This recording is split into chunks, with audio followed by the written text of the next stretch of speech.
on board this mission here today?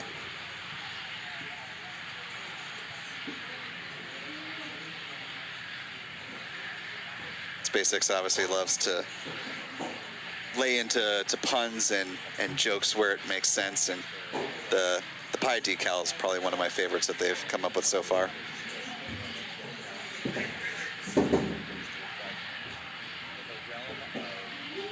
You know, Stephen, given this the first time that a Raptor is being reflown as a part of the fully integrated stack, what are you expecting SpaceX to learn? Well, obviously things to learn from that, but what is your expectation, maybe better question, of the performance of that engine on this flight? Well, I think SpaceX anticipates that it's going to perform just as it did on its previous flight back in October. This flew on flight 5, so it flew 2 flights ago, and they caught the booster back at Starbase, and they're probably just interested to see if it matches their expectations, and not sure I really expect any difference in performance going into a reflight of this engine. It's designed to be reusable. We're probably just testing that. Indeed. Taking a look at the time, we're currently T-minus 21 minutes, 32 seconds and counting. Just a couple minutes away now from speaking of the Raptor engine chill, beginning at T-minus 19 minutes and 40 seconds.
Quick update from SpaceX. They're about halfway through fueling the booster, about 3/4 on the ship, so things are still moving smoothly.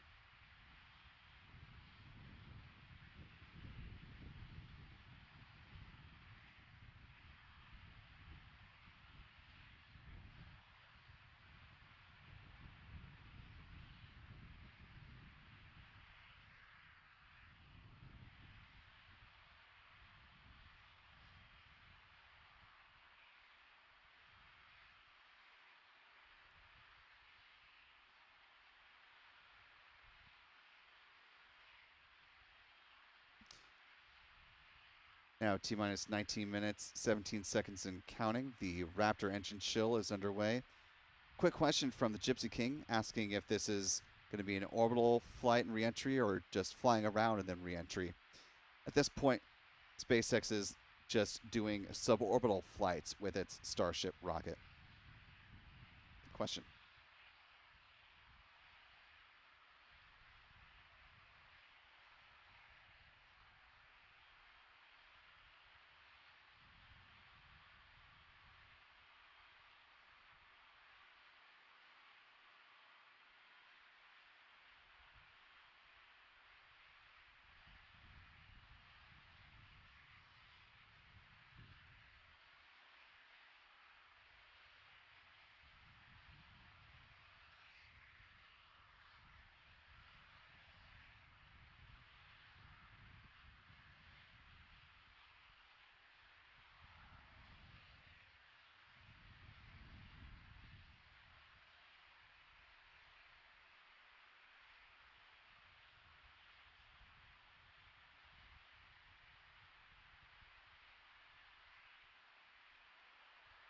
Time now, T minus 17 minutes, 57 seconds and counting.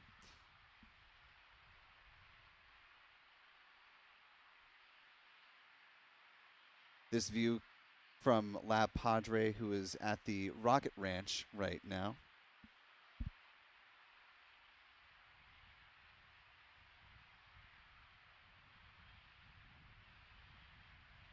Is a great area to access and place to view Starship flights that is just about as close as you can get. And as long as SpaceX is launching these flights at 4 p.m. in the day, we got the sun in just the right spot to get some great views, whether you're just watching with your own eyeballs or with telephoto lens, binoculars, or the like.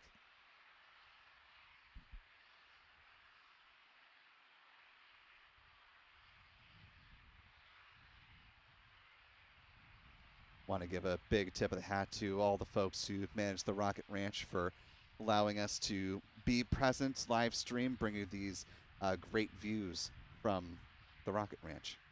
Just a few miles down the road, due west of the pad here. Now T minus 16 minutes, 38 seconds and counting. Fueling will continue on as it is right now until about T minus 3 minutes and 20 seconds when ship prop load wraps up.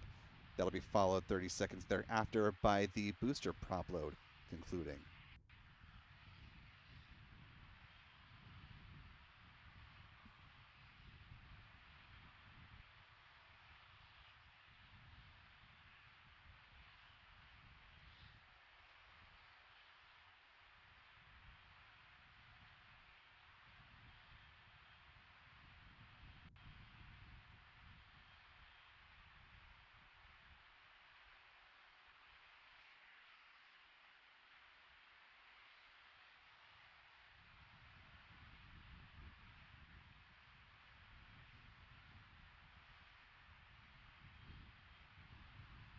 Taking a look up on one of the onboard cameras right now, looking up at the grid fins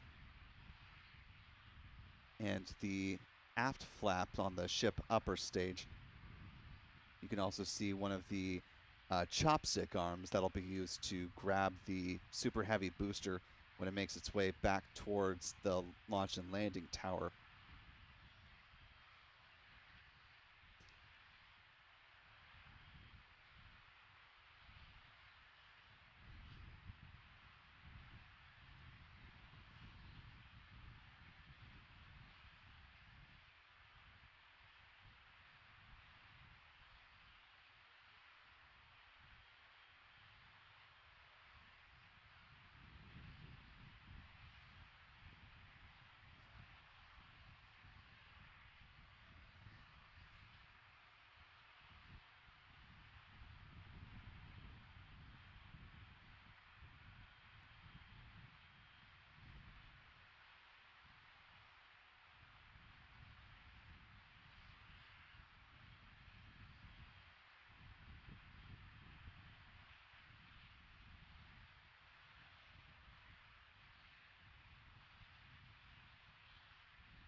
Time now, T-minus 9 minutes, 56 seconds and counting.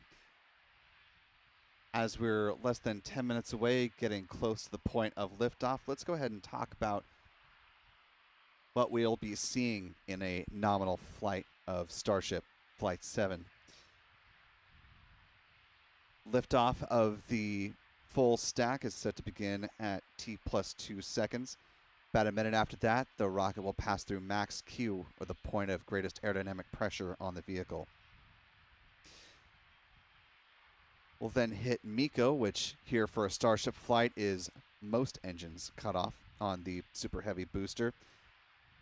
Stage separation will happen with that hot staging at T plus 2 minutes and 40 seconds. That'll be followed by the Super Heavy booster boost back burn startup. T plus 2 minutes and 46 seconds, with that shutting down less than a minute later. The hot stage ring will be jettisoned at T plus 3 minutes and 32 seconds. The booster will be transonic at T plus 6 minutes and 26 seconds. And just backing up for a second, after a separation and before they get too far with the booster, SpaceX flight director and the flight team will make a call on whether the tower and the booster are in a good position to attempt a catch.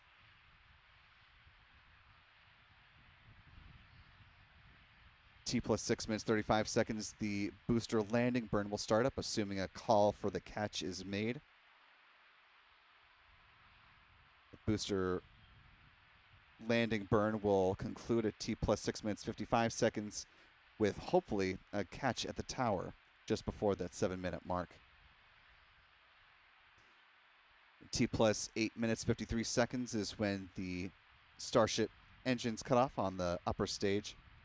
T plus 17 minutes, 33 seconds is when those Starlink demonstrators will be deployed. About 20 minutes after that is when the in-space relight demo begins. Just a brief burn of one of those Raptor engines on the ship upper stage. Starship will make its entry back towards the Indian Ocean. T plus 47 minutes and 25 seconds. It'll be transonic, or traveling below the speed of sound, at T plus 1 hour, 3 minutes and 12 seconds. It'll be subsonic, about a minute and some change after that. It'll perform a landing flip at T plus 1 hour, 6 minutes and 12 seconds with an exciting landing. T plus 1 hour, 6 minutes and 38 seconds. And actually, you're seeing some video from SpaceX from Flight 5 and the catch. This is hopefully what we'll be seeing coming up here shortly after liftoff. Stephen, as we're in the final minutes into flight, just want to get your brief thoughts about what we're about to see and your final impressions pre-launch. And we'll come back to you on the other side of liftoff, of course, but before we get down to the final minutes.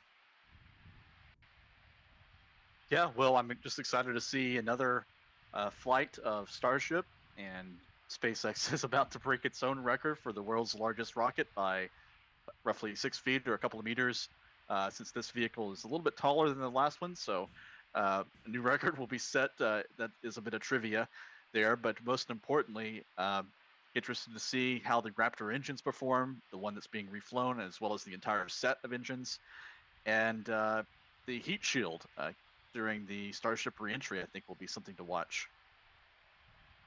Absolutely. And hopefully we'll have some views just like you and I saw on Flight 5.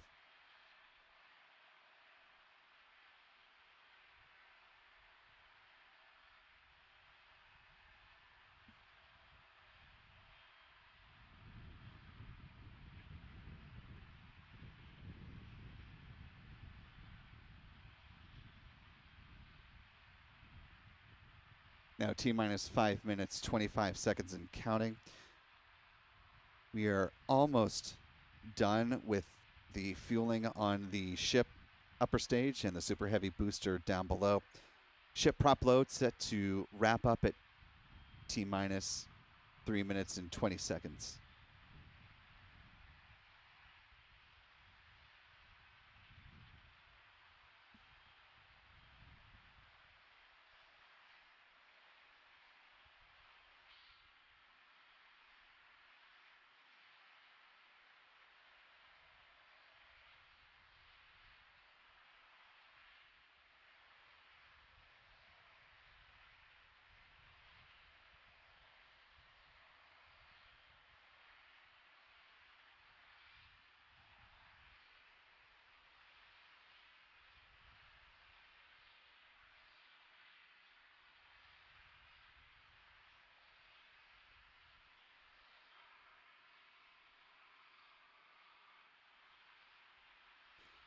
Let's take a quick update from SpaceX, the status check on the rocket here. That's super important. Great Our news. security guys, Mike, Kyle, Nick, the whole team out there in the elements, making sure everything's clear, doing a fantastic job. And we are coming up on 4 minutes and looking good for launch. Yeah, certainly exciting. Now, we do have an opportunity to hold at T-minus 40 seconds if necessary. This is a chance for us to perform additional checks if necessary. If we need to repressurize some tanks, or if there's a wayward vessel in the range last minute, opportunity to clear it out. But everything currently looking good. Now, once we pass T-minus 40 seconds, a number of events will occur in rapid succession. The ground spin and ignition systems come up to flight pressure. The ship will go to internal power. After that, the quick disconnect, or QD, arm lockout is removed in preparation for retraction, which will happen shortly after T0. And yeah, once we pass T-minus 40 seconds, we do have the ability to recycle the count under certain conditions back to that T-minus 40 second mark and hold there to assess what happened and assess opportunity to proceed again to T0. Yep, we've used that T-minus 40 hold a couple of times. Boat's usually one of the items, but we aren't tracking anything right now that would cause us to hold there. We can hold there for several minutes. Main thing you're watching at is you kind of set a clock because your temperatures will change and the fuel in the locks, everything pretty quickly. So you've got a couple of minutes that you can hang out and figure things out. There are items that if we pass them, we're scrubbed for the day. One of the main ones is that flame deflector at the bottom of the launch mount. Water begins flowing for that at the T-minus 10 second mark. If we scrub at any point after that, we'll be done for the day. And then teams will need to refill the deflector as well as all of our prop that we use to load on board the vehicle. It's pretty much just under 11 million pounds of prop sitting on that thing right now. And we can actually recycle in about 24 hours now. Which is incredible given the sheer volume of propellant that is on board the vehicle there on your screen. Time now, T-minus 1 minute, 53 seconds and counting. The prop load has concluded at this point. We are waiting the SpaceX flight director to give their go for launch. That is the last big box to tick before we are ready to see this Starship fly. That go for launch coming up at T-minus 30 seconds, so 1 minute away.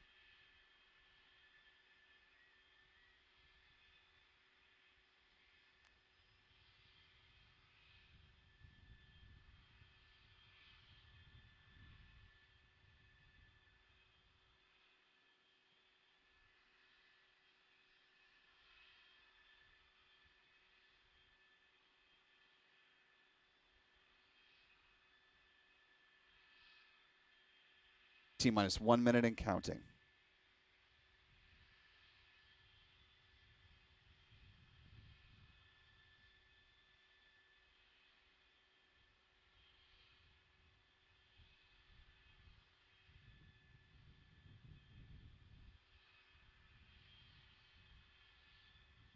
Forty seconds.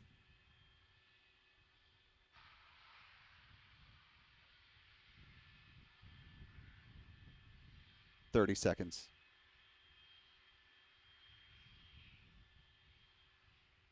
SpaceX has passed through the prop load gate, as they call it. We should be hearing the call that they are go for launch momentarily. Director Ty Huntington, take it away. Go for launch.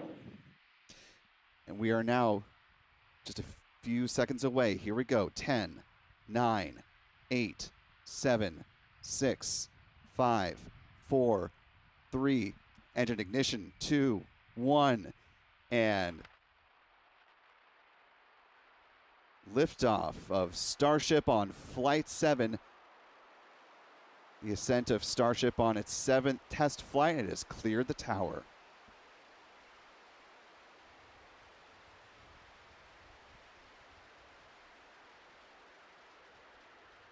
Looks like all 33 Raptor engines on the base of the Super Heavy booster are performing as expected, and a good ascent 30 seconds into flight.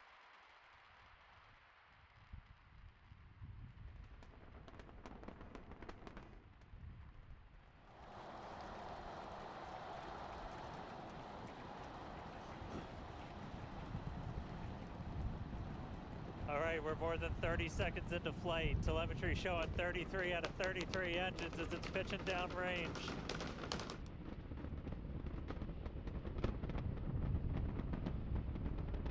Now more than a minute into flight.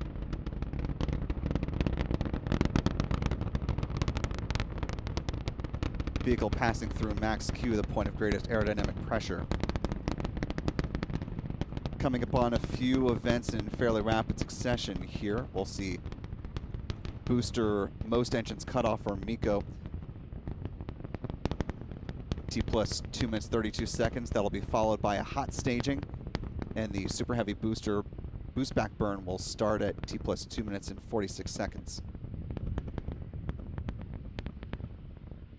Call for max Q.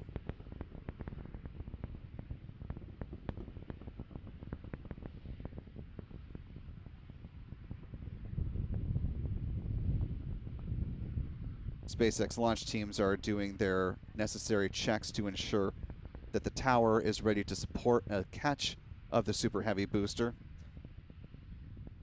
They'll also be tracking data coming down from the booster itself, and they will make a manual call on whether they're going to be pursuing the catch or not.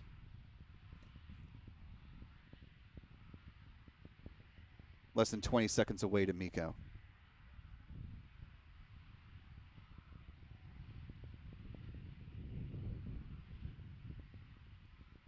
Some great tracking work by the team here. Coming up on Miko now. There you see Miko. Next will be hot staging. And the boost back burn startup.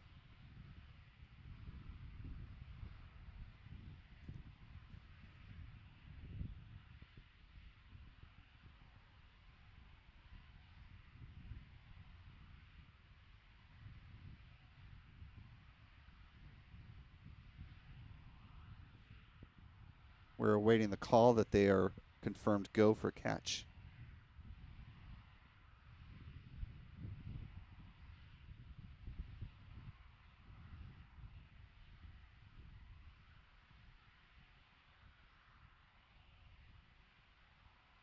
Hot stage jettison coming up here in just a few seconds.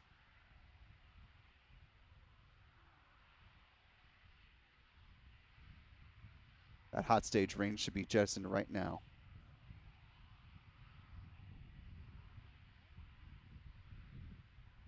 Confirmation there, go for booster return. SpaceX is in fact going to go for the catch today. So for those in the area of South Padre Island, Brownsville, Boca Chica, keep your ears open. You'll hear quite an amazing sonic boom as that booster makes its way back towards the catch tower. Some great views of the release the hot stage ring there. Now a little more than 4 minutes into flight. Coming up next, the Super Heavy booster will be transonic, or traveling below the speed of sound.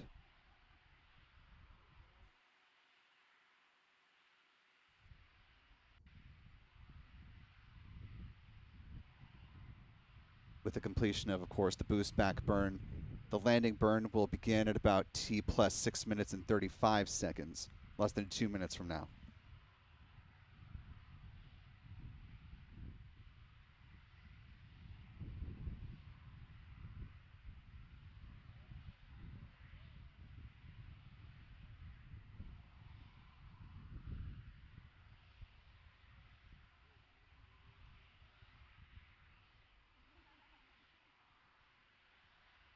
Now a little more than 5 minutes into flight.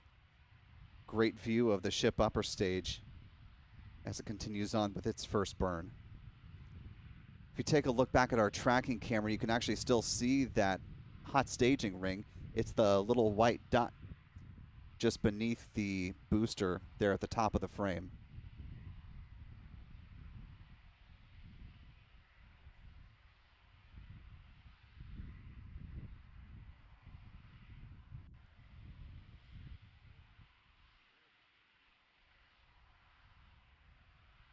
Some great views from the boosters onboard cameras. SpaceX said that they had 30 different camera views that are on board the ship and booster with this go around. So expect to see a lot of interesting views that perhaps we have not seen before as the booster makes its way back down in anticipation of the catch.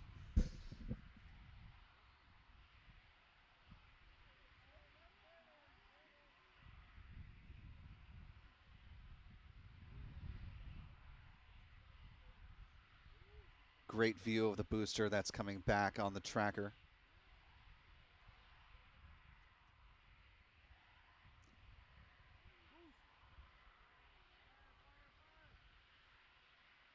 Landing burn set to begin in about 5 seconds. Landing burn underway. Let's listen for the sonic boom.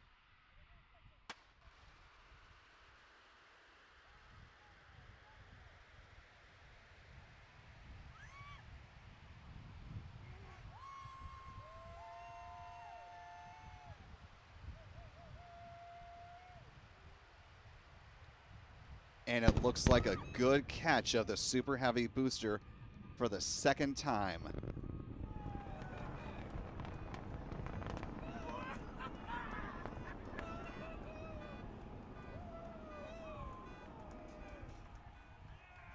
Confirmation by SpaceX that the booster has been caught.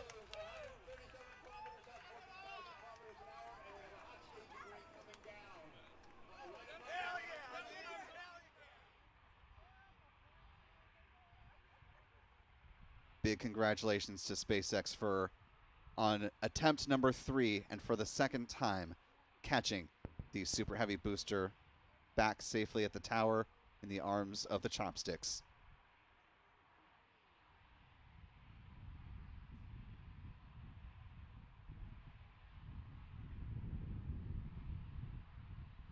A great view of the grid fins, the hypersonic grid fins that were controlling the steering.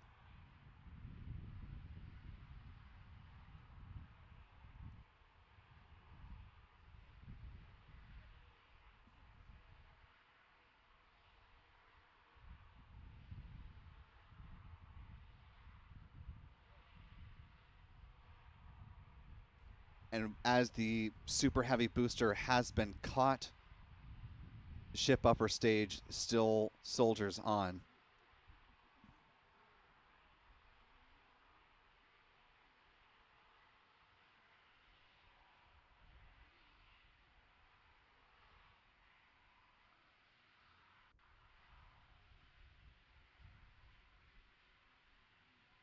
On the ship upper stage, meanwhile, they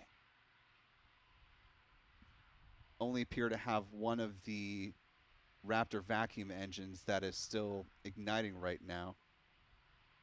No telemetry data coming in at this point in time either.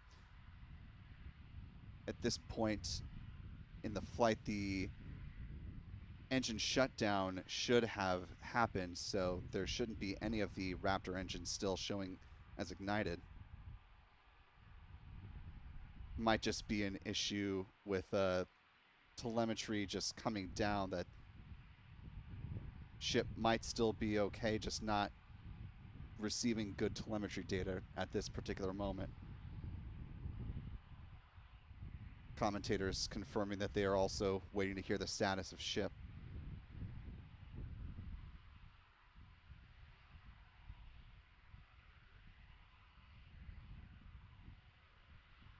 One part of this mission appears to have gone exceedingly well, waiting to get the status of the ship upper stage, S-33.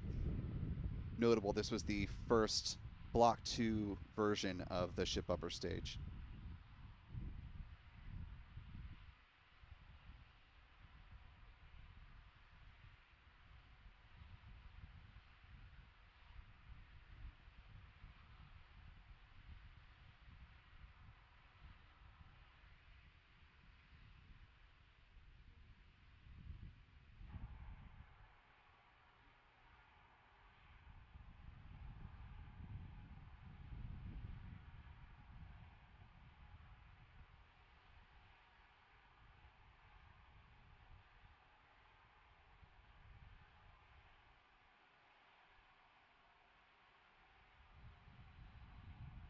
again, for those who are just joining us, we have seen a successful catch of the Super Heavy booster. You're taking a live look at it right now from our tracking cameras, and now a close-up from Lab Padre's camera.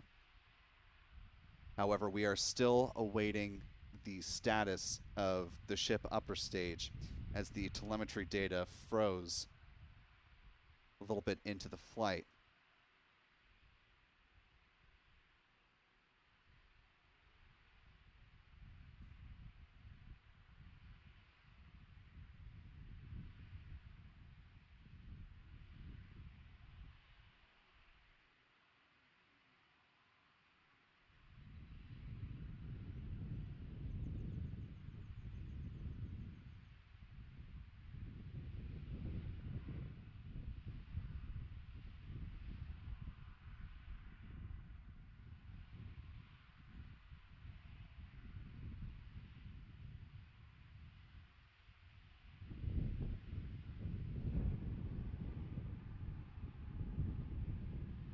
Let's listen in for a status check.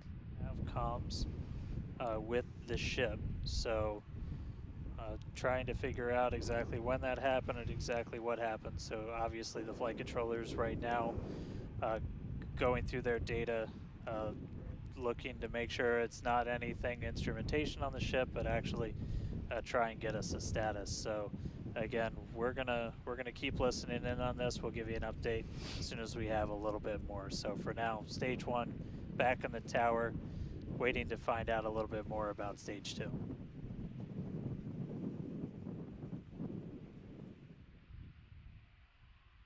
And there you have an update from SpaceX commentator, as he noted that they have lost communications with the ship upper stage, going back and reviewing the data as they have it right now to determine when that cutoff happened and get some indication of why. Meanwhile, a great view of the engines at the base of the Super Heavy booster that supported this return to landing site operation with a catch, the second for SpaceX out of 3 attempts.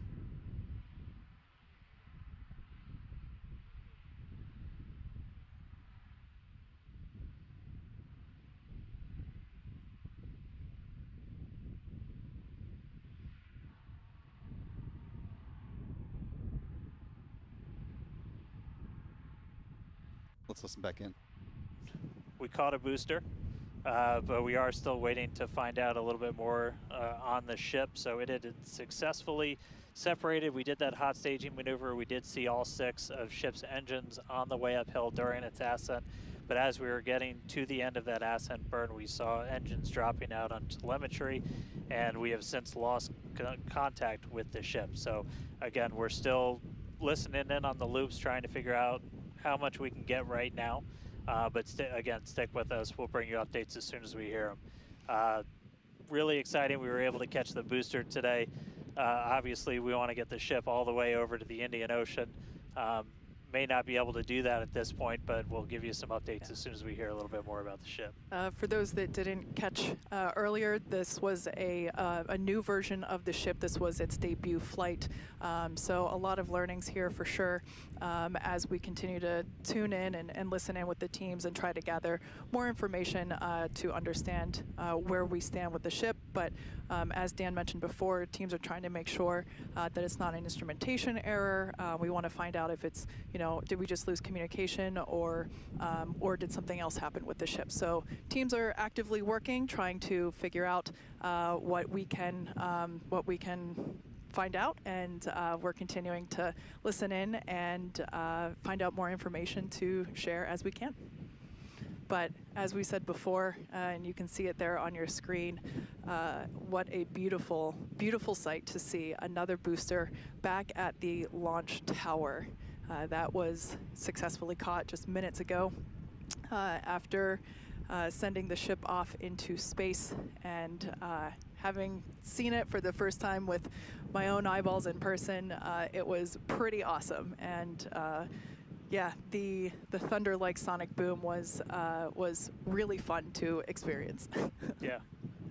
So we are getting a little bit more. So we did lose all communications with the ship. So I mean that is essentially telling us that we had an anomaly with that upper stage. So we were just coming up to the end of that ascent burn for the ship when we stopped when we started to lose a couple of the engines. We saw those dropping out, and then we did lose telemetry from the ship. So that means we didn't have contact with it. So at this point, we are assuming that the ship has been lost. So this was a brand new vehicle, essentially. This was kind of an upgrade version. So with that, there's a lot of things you're upgrading, but there's a lot of things you're going to learn as all of those systems are now interacting with each other for the first time. But at this point, we did lose the upper stage of the ship. So again, we're gonna listen in and try and figure out a little bit more about what happened, and obviously we'll do kind of a full breakdown once we get smarter ourselves in the coming hours and days as well. For sure. Now,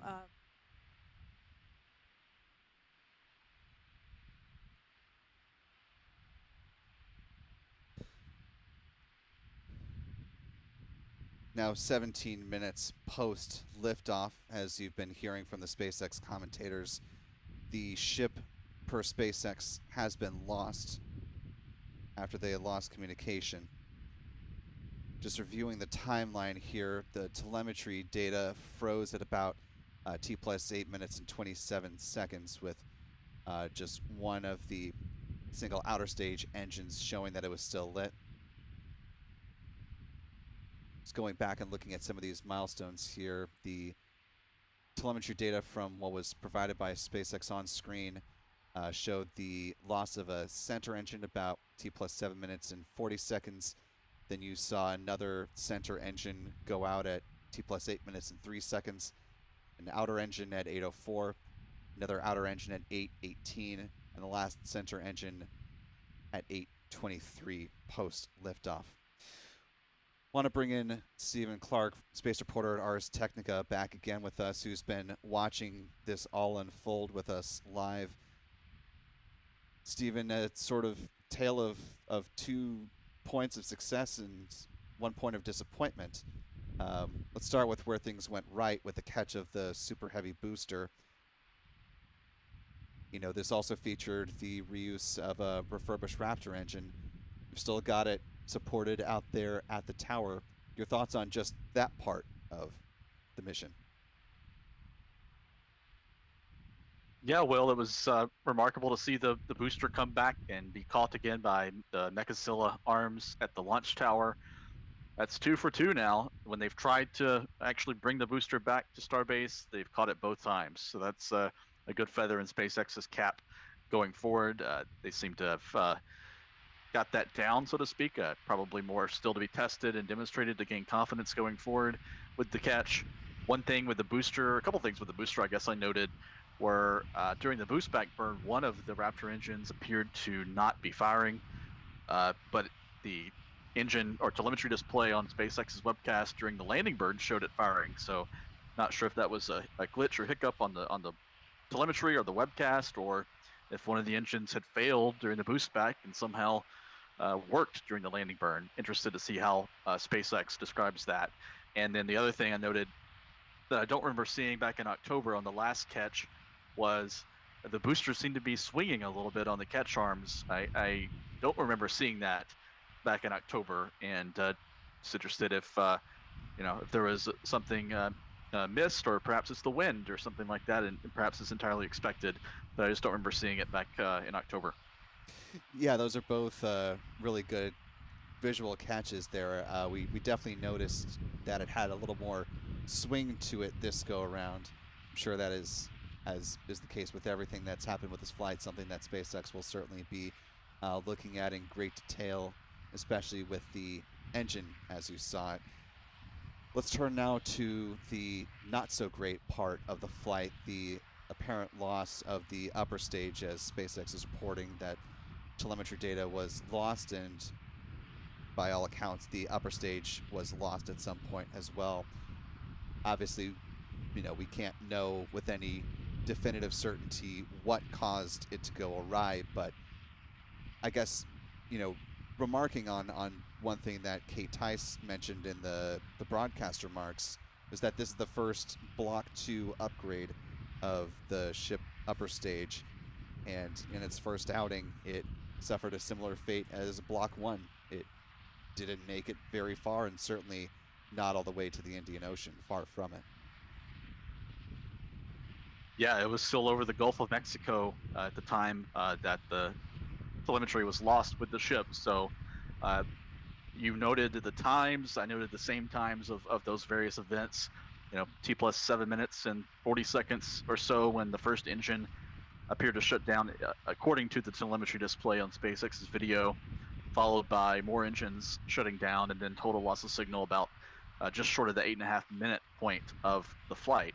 And that was roughly 20 to 25 seconds before the planned engine cutoff, when the ship would have reached its planned trajectory.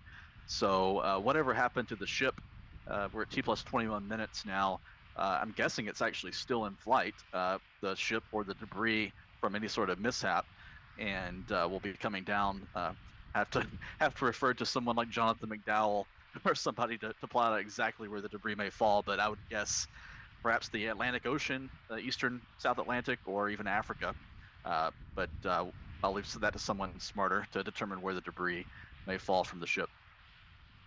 I will slightly refute you on the smarter point, maybe just with more refined expertise in this one specific area.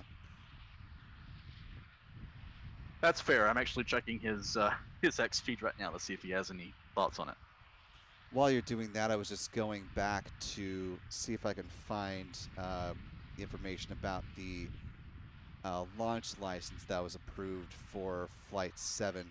I have to imagine, given that this was not in character with what SpaceX was hoping or planning for with this Flight 7 mission, that this could potentially trigger a mishap investigation from the FAA, a SpaceX-led FAA overseen mishap investigation. But those details will come out in the hours to come.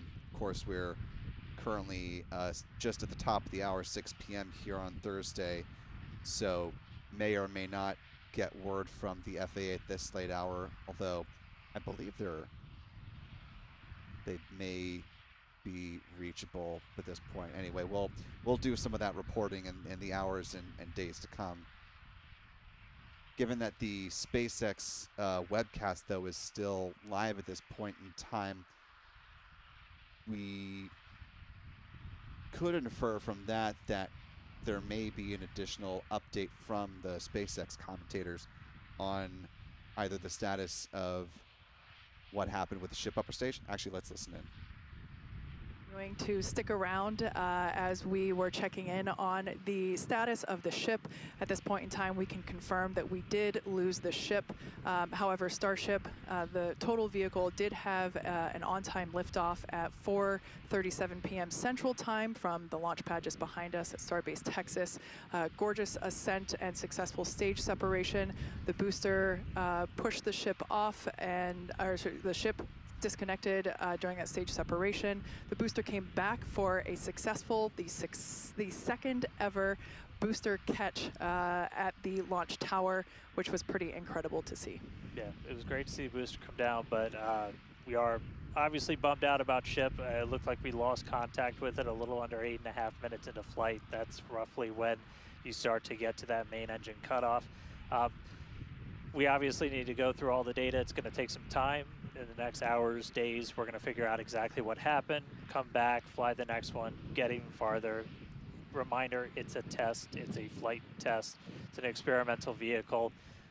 So we'll figure out what ended our day today and make sure it doesn't end our day tomorrow. So as we do that, we're going to continue to provide you updates on our X account on SpaceX.com. So just continue to tune in there.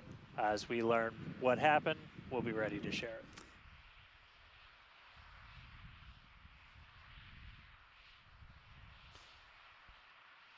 So as you just heard, there won't be any additional sweeping updates from SpaceX today.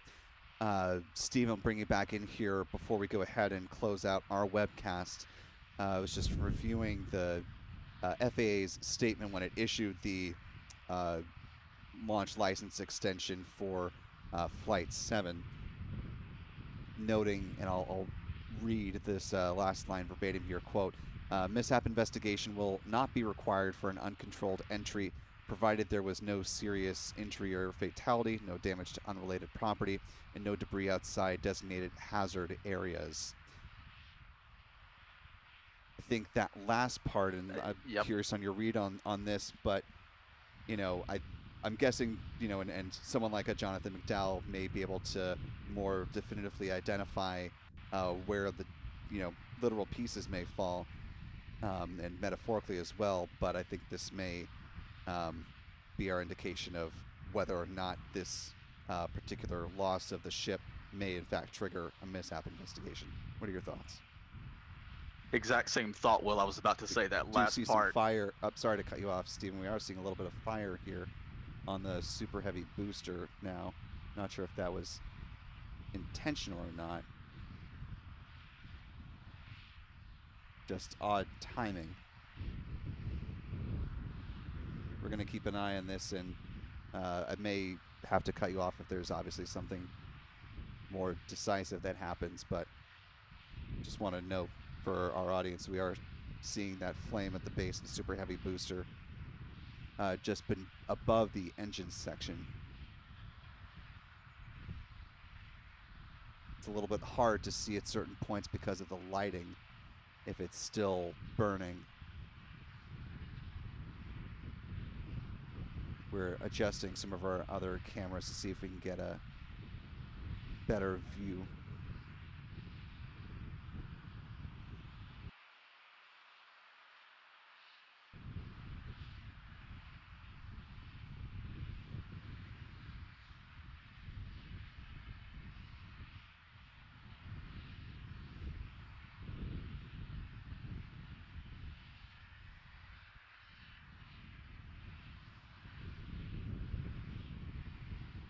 Fire does appear to be out now. We'll keep our eyes on that to see if there's any further developments with that.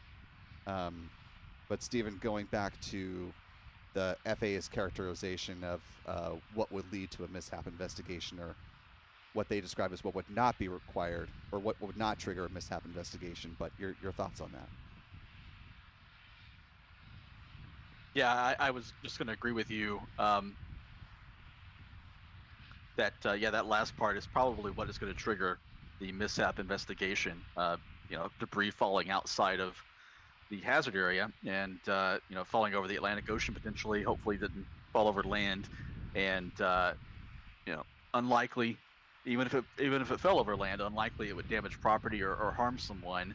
But almost certainly fell outside of any hazard area. So I think that will trigger a mishap investigation.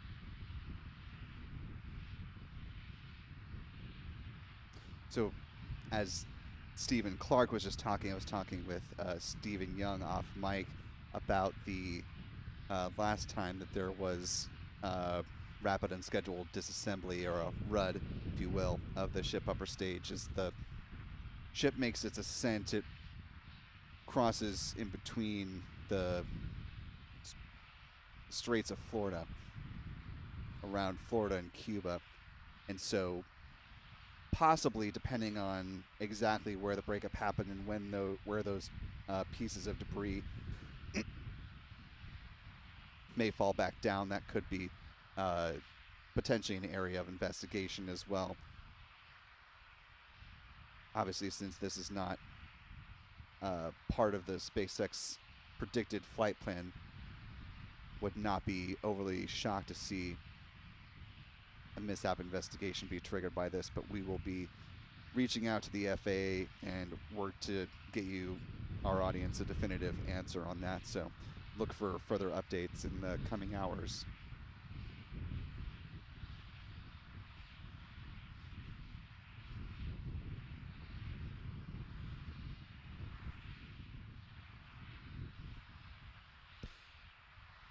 Well, with all of that behind us now and quite a bit ahead of us, we're going to go ahead and wrap up this joint live coverage. First off, I want to thank our wonderful guest, Stephen Clark, reporter.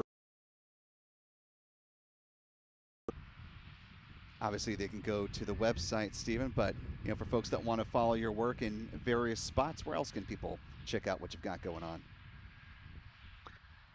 Yeah, arstechnica.com is where my work is published, and I am fairly active on X, not as much as I used to be, but I do post links to my stories on X and occasional commentary. At Stephen Clark 1 is my X handle. And we will look for your reporting on this and many, many other stories, as it's a very young year in the realm of space. And obviously, as we talked about earlier, a new incoming NASA administrator, so lots to delve into over the days, months, and year to come. Stephen Clark, Ars Technica, thanks for being with us, my friend. Talk to you soon.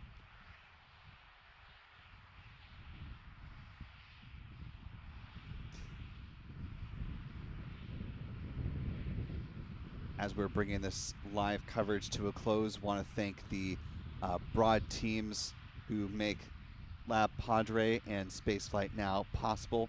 Really appreciate all the hard work that happens behind the scenes that make big live coverage like this possible, and it's a pleasure to be back with Lab Padre in a joint live stream again, supporting this coverage of what has been quite an eventful Starship Flight 7, albeit No da para compensar. Bueno, No, Ernest, porque vamos a ver la diferencia es decir, dentro del eje de empuje, sí, el está muy hecho de que cerca sea del el motor eje. que esté aquí, o sea, es que la diferencia de eje no es nada, va a crear una Sí. Supuestamente esto es en Torque and Caicos. Sí, hay otro usuario, CamTem, Real CamTem. Ok. Diane Olson también.